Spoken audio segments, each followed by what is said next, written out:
I hope everyone's having a good time hacking this morning or today, this weekend. So the topic that I'll be talking about today is about VR and how we at uForis create VR apps.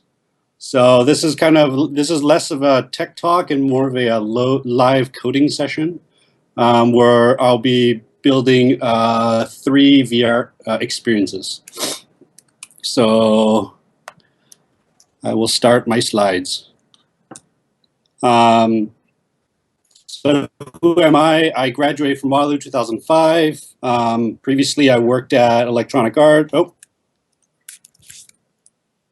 I'm not doing screen sharing.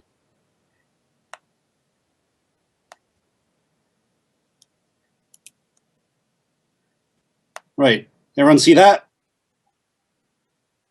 Okay, awesome. So that was the first slide. This is the second slide. So who am I? I graduated from Waterloo 2005. I worked at Electronic Arts as a UI rendering system guy for a bunch of games. And then I went to Big Park and Microsoft for to build. Oh, I hear buzzing. Okay. Okay, cool. So, and then I worked at Microsoft for a while. And then after around 2008, 2009-ish, 2010-ish, I started doing contracting, just in iOS, Android land, doing various projects for the military and medical simulations and things like that. And in the past 2 years, I've been working on VR with with 2 other ex-Waterloo people. So this is kind of a high-level overview of the tech. I'll just keep it super short. But the idea is that we've built a game engine and embedded JavaScript on top of it for the purposes of authoring content. So the tech is not unlike a browser, but the underlying native layer is a real-time game engine. So the game engine supports both forward and deferred rendering modes and has entire component entity system. And it's a pretty fully functional engine with support for networking and physics and particle systems and things like that. The key is that we've integrated JavaScript runtime, which is on Android and Windows we're using Google's V8, and for iOS we're using JavaScript Core.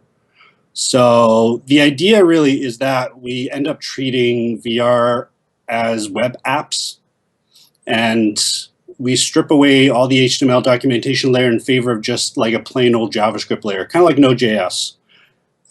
So the idea is that these VR apps are authored in JavaScript and distributed, via standard HTTP servers. We've basically just built our own browser, right? But without all the slowness of WebGL.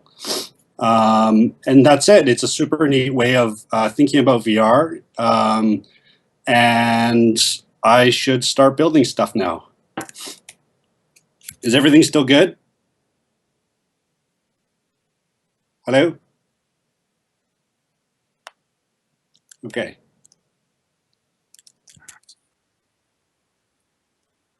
Awesome. Okay, so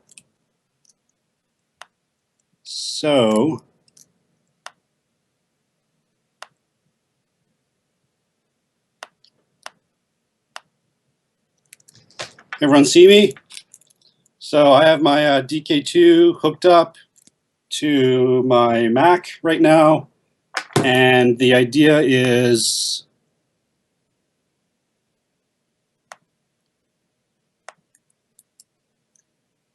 that I can build VR apps within this very, very simple our browser tech and just a simple text editor.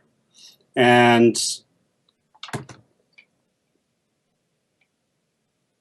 right now this is running on our OS X build, and every time we change, every time we type something in, we have a live refresh. So for example,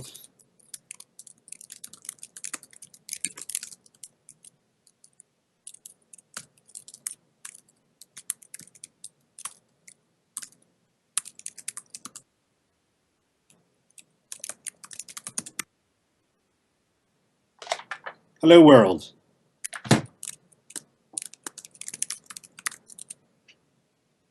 So essentially, every time I make a change, you could see it live within the headset, which is really, really cool.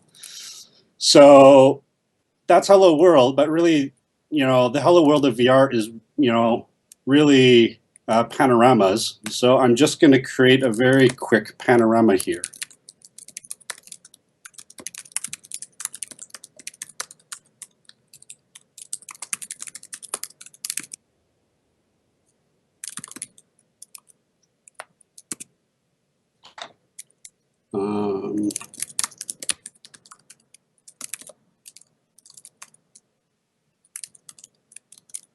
I've already pre-set up a few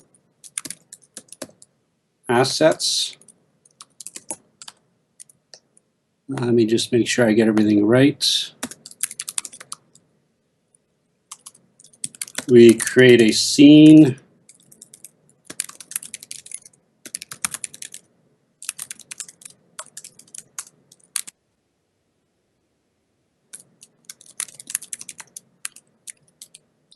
Oh, unexpected token. Great. That's good, that's good, that's good. This is the great thing, is I can live debug it.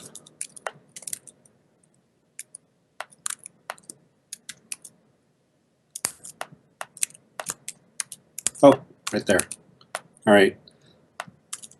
So this is our scene node. We're basically telling it to load this mesh file with that's a default group.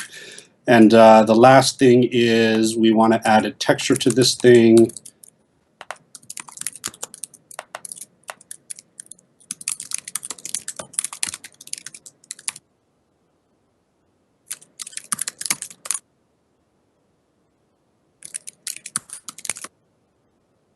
Code source assets pano.jpg.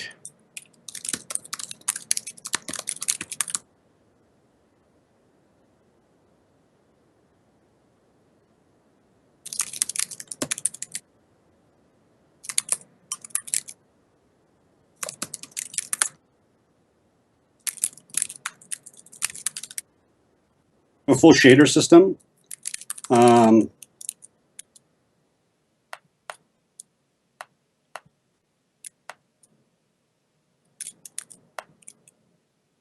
Oh yeah, and we have to add the scene object to our scene. So there we go. We have a panorama. And that was just off of this very simple script. We can, we could play around with this script pretty much dynamically, set any textures we want. And the cool thing is, what we could, these paths are not just like locally qualified or locally resolved. We can also use remote paths. So I'm just going to copy and paste this here.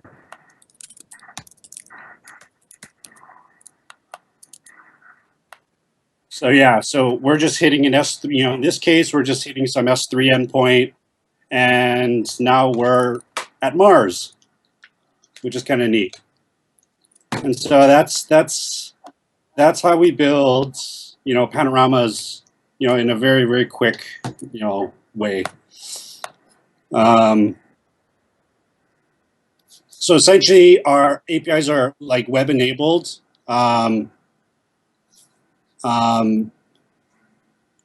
Similar to like Node.js, all of the I/O and resource management is done async in the background. So even if you're in the headset, all this, you won't get any judder, because like blocking is the enemy of VR, right? And so we've built it very specifically as a very non-blocking. It's a non-blocking game engine essentially. And that's panoramas. So that's a really simple case of VR that you see everywhere, and we're able to just create this content with a handful of lines. So the next little thing I want to build is a video panorama. And so with video panoramas,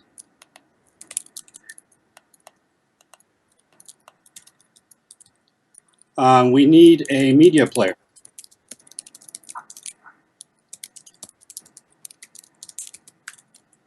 I'm just gonna, that just defines the buffer size of the media player. And I can attach a source to it.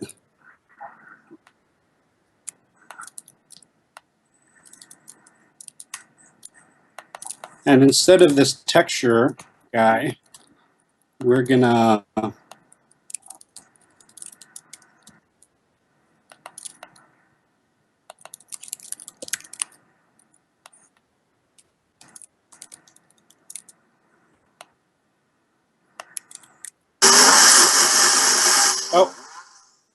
that's pretty loud. Oh, it's backwards.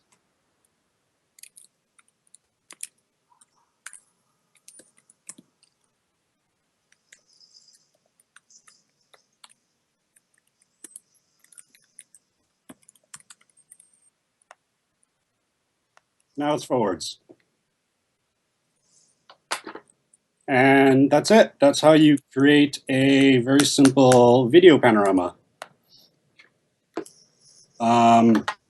Pretty straightforward. And I guess the thing is, if you see up here, this is essentially, where we have full common JS support, which means we can, that's all a module-based system. We have a bunch of internal modules like console and media player and for graphics, but we also support, the modules that come from NPM or Node.js. The ones, especially the ones that don't really support the Node.js APIs, but like we can import like async, your favorite, JavaScript modules, right? Async or like underscore or whatever you end up, needing. So, which is really neat because it kind of opens up us up to that entire JavaScript community. And this is all live, right? So this is like, we haven't done a rebuild. We haven't done anything special. Everything is just live updating and it just works. So the last one is a bit more involved, but what I wanted to do is create a little face shooter. So face shooters are where you use the HMD to shoot something and something happens, and it kind of tests out all of our physics engine and just, the very simple building blocks of a game. So instead of typing it all in, I'm just going to copy and paste this guy and kind of talk through it. So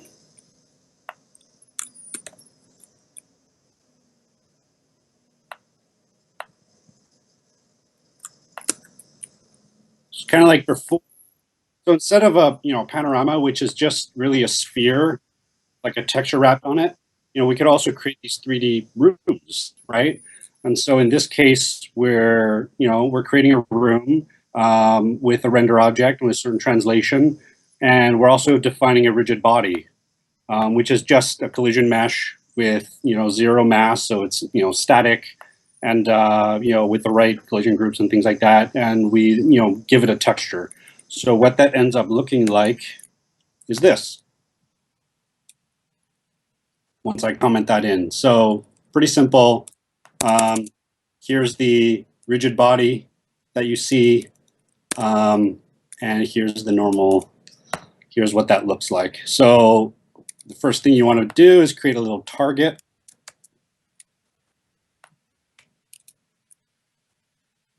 Let's see here.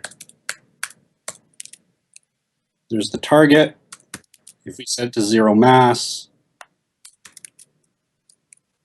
it's a little monkey head. We can, dynamically change its size, which is really cool. And, if we wanted to, we could also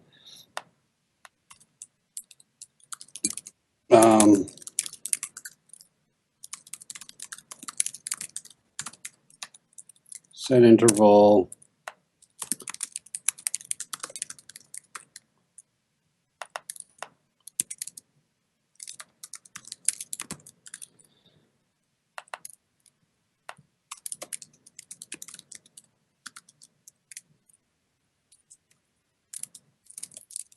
make it spin. Oh, too fast. Yeah, just about right. Super simple. Um, and that's, this is all running on the DK2. So if you have the DK2 or the Vive or whatever on, you can basically live edit and just see the changes immediately, which is really, really cool. And yeah, so I'm going to comment that guy out. I'm going to reset some of this stuff.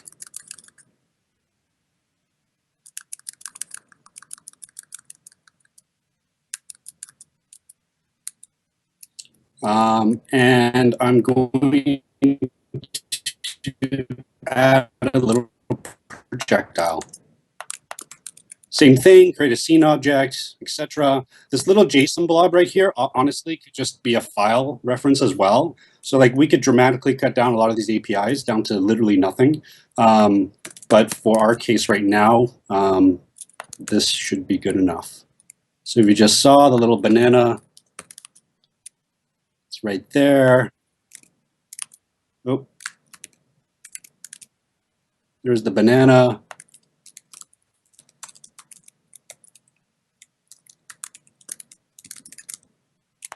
Let's,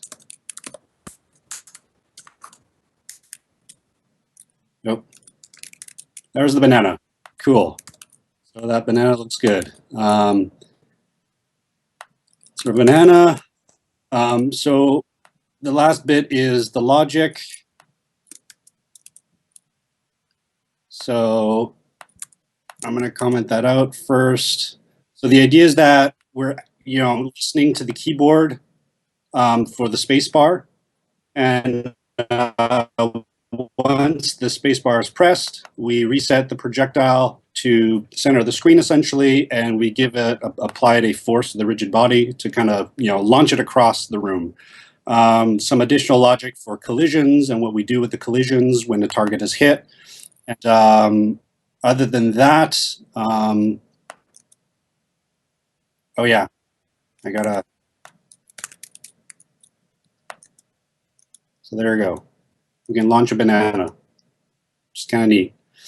The last bit is the, let's move. We could kind of make the monkey move in a more interesting way here,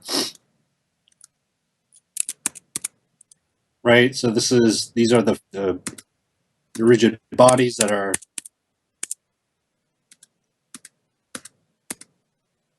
We can't really hit it, so let's give it a little more force.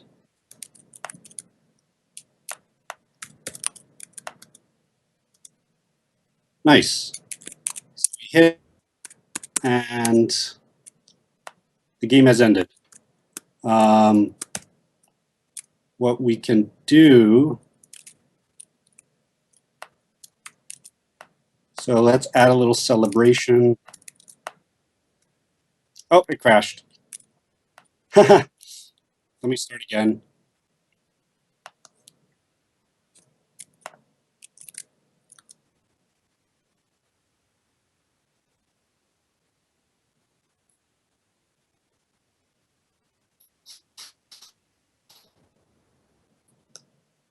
So the idea is that we could just layer on these different things live and kind of see these interactions happen, and which is really neat. I think the last bit is if I make this guy physical, then, oh, not the room, but the target,